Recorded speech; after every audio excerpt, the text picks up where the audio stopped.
I know how determined Baylen is to move out on her own and be independent. They're white. Let's not do that. But I just want to wrap her up in bubble wrap. Baylen Dupree reclined on her bed, the afternoon sun filtering through the curtain, dancing across her walls.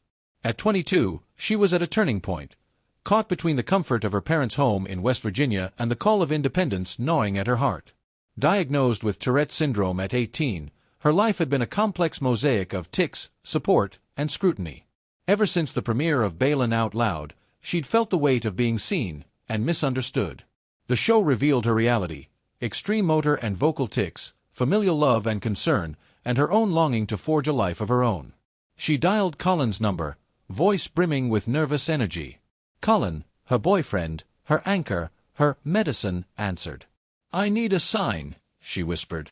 "Can we talk?" They met at her favorite diner later that evening. Baylen's hand shook, not from nerves, but from anticipation. "Let's just say what's on our minds," Colin urged gently. She breathed in. "I'm ready for Washington, D.C.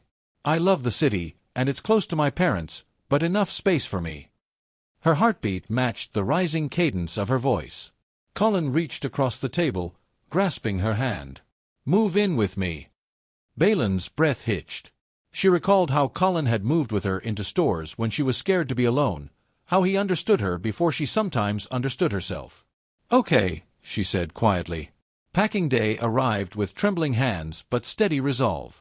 Baylen confronted the emotional tug-of-war of leaving the familiar warmth of her childhood home.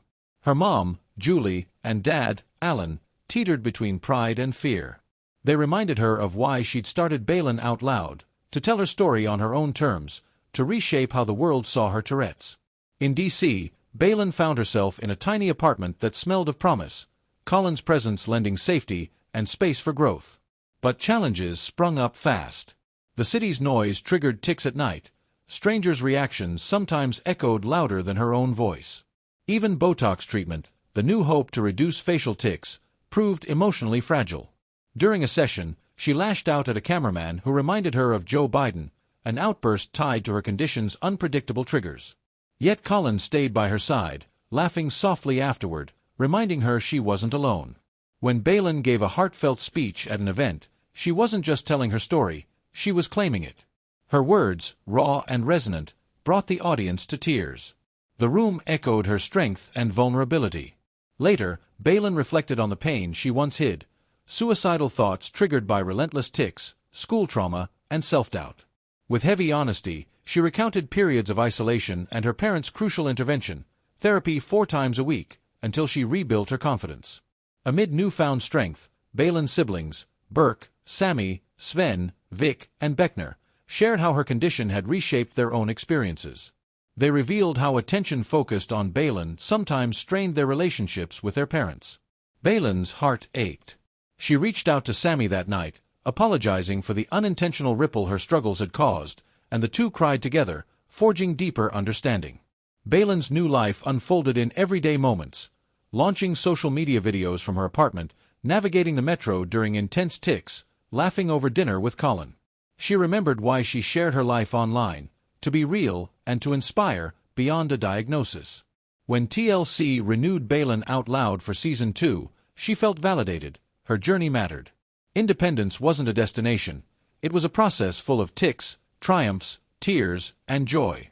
Baylen found strength in setbacks, a solo grocery store run, a candid TikTok about a bad tic day, a video showcasing her victory at navigating the TSA line despite overwhelming anxiety. She texted Colin, I'm living it." Baylen sat at her desk one gray morning, reviewing her social media analytics. Over 10 million followers now, people who had watched her growth, laughed at her wit, and learned from her resilience. Her phone buzzed with news. Her show was trending again as a beacon for understanding Tourette's, inspiring viewers to embrace their insecurities and push forward. Baylen closed her eyes, smiled soft, and whispered, "This is independence." At a modest dinner gathering with her family and Colin, Baylen lifted a toast. To independence, not as a solo flight, but as the courage to ask for help, to laugh in chaos, and to live boundlessly. Her family cheered. Colin squeezed her hand. In that moment, Baylen saw the truth. Independence wasn't about being alone, it was about choosing her path, supported, understood, and unafraid. And as the candles danced, Baylen knew that the journey had only begun.